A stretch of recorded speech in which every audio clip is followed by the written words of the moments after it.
ബംഗ്ലാദേശ് വലിയ രീതിയിൽ പാകിസ്ഥാനിൽ നിന്നും ആയുധം വാങ്ങാൻ കരാർ ഒപ്പിട്ടു. എന്തിനാ ബംഗ്ലാദേശ് ആർട്ടിലറി ഗണ്ണ് 2000 ഡ്രോൺസ് മേടിക്കുന്നു, 1500 40 ടൺ RDX വാങ്ങുന്നു.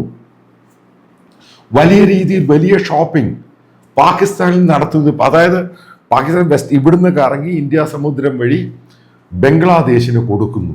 അതായത് കരാർ ഒപ്പിട്ടു. ബംഗ്ലാദേശിന്റെ ബോർഡർ നിങ്ങൾ നോക്കുക, ഇന്ത്യയുടെ ബോർഡർ, പിന്നെ മ്യാൻമാറിന്റെ ബോർഡർ.